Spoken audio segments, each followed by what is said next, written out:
but a powerful supplication from one of the Salaf, from one of the pious predecessors. And that is Umar ibn Abdul Aziz, rahimahullah ta'ala. And we know from the Salaf that they had their connection with Allah subhanahu wa ta'ala, and they had their way of calling upon Allah that is very instructive to us, to think about the way they perceived Allah subhanahu wa ta'ala. And the narration is from Yahya ibn Sa'id. He says that كَانَ كَثِيرًا مِمَّا يَدْعُو, that what was frequently recited in dua from Umar ibn Abdul Aziz rahimahullah ta'ala, and I'll read it very slow. Allahumma raddini biqada'ik. Allahumma raddini biqada'ik. وَبَارِكْ لِي فِي قَدَرِكَ. وَبَارِكْ لِي فِي قَدَرِكَ. O Allah, let me be pleased with what you have decreed. رَضِّنِي بِقَضَائِكَ. Let me be pleased and satisfied with what you have decreed. وَبَارِكْ لِي فِي قَدَرِكَ. And bless me in the decree that is to come. Qada is what comes after qadar. Qada is something, the divine decree, which has already manifested itself. Qadar is what is still in the works. In this context here. Allahumma raddini bi qada'ik. Oh Allah, let me be pleased with what has been decreed for me, and make me pleased with it. Wa barik li fi qadarik. And then bless me in the divine decree that is to come. And then he says, hatta la uhibba ta'jila ma akhart wala ta'khira ma ajjalt. Hatta la uhibba ta'jila ma akhart, so that I do not love that anything that you have been delayed be hastened, وَلَا تَأْخِيرَ مَا عَجَّلْتَ, nor that something that has been hastened be delayed. Allahumma raddini bi qada'ik. Oh Allah, please me with your decree. وَبَارِكْ لِي فِي قَدَرِكَ. And bless me in the decree that is to come. حَتَّى لَا أُحِبَّ تَعْجِيلَ مَا أَخَّرْتَ. And so that I do not love that you hasten that which was meant to be delayed, وَلَا تَأْخِيرَ مَا عَجَّلْتَ. And that you do not, or that I do not love that you delay what was hastened for me. This dua, if we break it down, is actually a phenomenal dua and a phenomenal diagnosis of what usually happens in the frustration that a person has with Allah subhanahu wa ta'ala. If you look at our entire existence on this earth, and this entire idea of a race against time. Every day we wake up and we feel like we're rushed from this thing to the next thing, and we don't have time, and we're trying to achieve this and trying to achieve that. And there's a great level of stress, and especially when the efforts and the plans that you put forward are either completely disrupted by something that is out of your control, or that which you were pursuing is not coming to you as it should be coming to you with your planning. Time. I want it now. You think about the child in the car, are we there yet? Are we there yet? Are we there yet? And many times when we're making dua to Allah subhanahu wa ta'ala, we're implying, is it there yet? Is it there yet? Is it there yet? And that's when the Prophet sallallahu alaihi wasallam said, most people will give up on their dua. Why? Because they've made that same dua over and over again, and it hasn't happened yet. And at that very moment, when it's about to come to you, the person says, دعوت فدعوت فلم يستجب لي. I made this dua, and it didn't happen for me. Allah subhanahu wa ta'ala mentions those that are being wronged and harmed and oppressed. And they say, Mata Nasrullah. When is the help of Allah subhanahu wa ta'ala going to come? And Allah says about the oppressor, or rather the Prophet sallallahu alaihi wasallam says about the oppressor, Inna Allah la yumli lil zalim hatta idha akhadahu lam yuflitu. That Allah delays the oppressor. Meaning what? He allows that oppressor to continue in their oppression until they start to think that they're invincible, until they start to think that they're getting away with it. This is working. I'm not being held accountable. I have impunity. Hatta idha akhadahu. And then when Allah snatches him, lam yuflitu, He does not let him go. So both the oppressed is wondering when, and the oppressor is pushing the limits to see how far they can get with this. And there's a time factor involved. When is this all going to collapse? When is this all going to come to fruition? When is this going to happen? When is that going to happen? A person is pursuing marriage. When am I going to get married? A person is pursuing a career. When am I going to get that job? When am I going to get that opportunity? A person, a couple waiting for a family. When is that child going to come? And then you have the children. When is this going to happen with my child? All along, you start to realize that we have to have a submission to Allah's timing. Allah's planning as a whole, His qadr as a whole, but His timing. when Allah subhanahu wa ta'ala has decreed something to come. And there's something very profound about this, because as Ibn al-Jawzi rahimahullah said, if Yusuf alayhi salam focused on only getting out of prison, then he wouldn't have benefited from what was actually happening within the prison. And so when you're in a trial or a hardship, a person becomes so eager for that hardship to end. Ya Allah, when is this going to be lifted? That if they don't pay attention, they're missing out on the unique opportunities of that hardship to come close to Allah subhanahu wa ta'ala. As he said, one of the Salaf, one of the pious predecessors, asked Allah subhanahu wa ta'ala in a dream, Ya Allah, how come this dua has not been fulfilled yet? And the answer was, Ya Abdi, O my servant, I love to hear your voice. أحب أن أسمع صوتك. I love to hear your voice in dua. And what you were getting out of those moments of dua as the delay was happening was better than what you were seeking in the immediate moment. The delay became good for you because what you attained in terms of faith and character in that delay was far greater than what Allah subhanahu wa ta'ala could have hastened for you in the moment.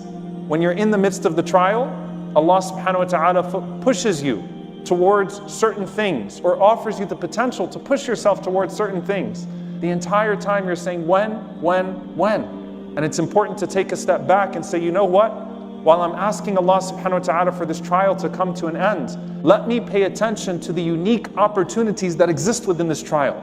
As the scholars mention, when you're pursuing a blessing, sometimes, subhanAllah, in the process of pursuing a particular blessing, we neglect the blessings that already exist around us. And I'm not just talking about the idea of health and the idea of, the concept of gratitude and shukr for what you have. But while you're in the pursuit of this particular thing, if you develop tunnel vision, when is this going to happen? When am I going to get this? When am I going to get that? The other ni'am in your life all have a timeline. The other blessings all have a timeline. And they're moving towards a sense of expiration. So your parents are getting older while you're pursuing this. Your kids are getting older while you're pursuing this with your career. This is happening while this is happening. And if I'm so focused on this blessing that I'm in pursuit of, then those blessings are also moving on a timeline. And I'm missing out on something here. And to take a step back and say, instead of when, wait a minute, what's all this that's already around me? And how do I have a refreshed lens on a daily basis for those things? And that's one of the blessings of shukr. Shukr refreshes the lens every day on the ni'am that you have in your life, on the blessings that you have on your life, to make you say Alhamdulillah all over again. Alhamdulillah, Alhamdulillah, Alhamdulillah. You don't just say Alhamdulillah you have a salary, you say Alhamdulillah every time you have food on the table. It refreshes the lens so that you realize what I'm pursuing, if it's a halal pursuit, should not become such a focus and an obsession for me that I worry about the time that it's going to unlock itself, that I lose out on the limited time of the other blessings that are around me, whether that's the people or the things that are around me. So to move on from when, and to recognize, subhanAllah, that the delay that Allah subhanahu wa ta'ala gives to us at times is the greatest design for our lives. Of course, Allah Azza wa Jalla says, وَخُلِقَ الْإِنسَانِ Human beings have been created as what? عَجُولًا. Hasty. We always want things now. It's not just our children that are always pushing and saying, when? Are we there yet? Is it over yet? Am I going to get this yet? When? It's us as well. In our own ways with Allah subhanahu wa ta'ala, Ya Allah, when is this going to happen? When is that going to happen? And that doesn't mean that you don't become an ambitious person. That doesn't mean that you don't continue to pursue what Allah subhanahu wa ta'ala has made halal. But that means that you submit yourself to the timing that Allah subhanahu wa ta'ala has put you on. Submit yourself to His schedule. And stop seeing the delay as deprivation. It's not deprivation. Stop seeing the delay as denial. It's not Allah subhanahu wa ta'ala telling you no. Many times it's Allah telling you not yet, and it's for your own good. And by the time you come around to realize that if you were not observing the lessons of that delay, then the delay would have gone to waste. I'm sure Zakaria alayhi salam at some point asked, well, when? Right? But no, there was a submission. I'm sure at some point Yusuf alayhi salam wondered, but when? How much longer? There's a submission to that schedule, a submission to that time slot, to say that every single delay that Allah subhanahu wa ta'ala is giving to me is a not yet, not a no. And that not yet could mean after this life is already over, but it's there. It's there. Allah subhanahu wa ta'ala will not let you ask without giving you. It's there, but you have to wait and submitting yourself to that time. Now then go back to what Umar ibn Abdul Aziz rahimahullah ta'ala was saying in his dua. And he used to make this dua frequently. It's not something that they heard from him once upon a time. Allahumma raddini bi qada'ik. Oh Allah, let me be pleased with the decree. It's already happened. I'm not going to sit there and say, why did this happen this way or why did that happen? Alhamdulillah, let me be pleased with it. Please me with what is here. وَبَارِكْ لِي فِي قَدَرِكَ. And bless me in what is to come, in that decree that is to come. حَتَّى لَا أُحِبَّ تَعْجِيلَ مَا أَخَرْتَ وَلَا تَأْخِيرَ مَا عَجَّلْتَ. So that I only love things at their time, so that I do not wish for that which has been delayed to be hastened, nor that which has been hastened to be delayed. You know, I give you this example, subhanAllah, and it's a lot of times the TV references and the movie references and things come to your mind. You know, in those movies and shows where someone gets stuck in an elevator, the electricity goes out and suddenly two people are in an elevator together, or they're in a room and the power goes out and suddenly, you know, we kind of lived that movie here when we lost our power in the winter storm that happened before, right? And suddenly people have to actually talk to each other and things are frozen and put into place. And then what ends up happening when those people are stuck together for a long time and they're not able to continue the rat race of this dunya, they actually get to know each other. They refresh their relationship with one another. There's a moment of pause that's forced upon them that they don't like initially, but then once the pause is over and things resume, they're grateful for the pause. At the bare minimum, the blessing of that pause is your reconnection with Allah subhanahu wa ta'ala.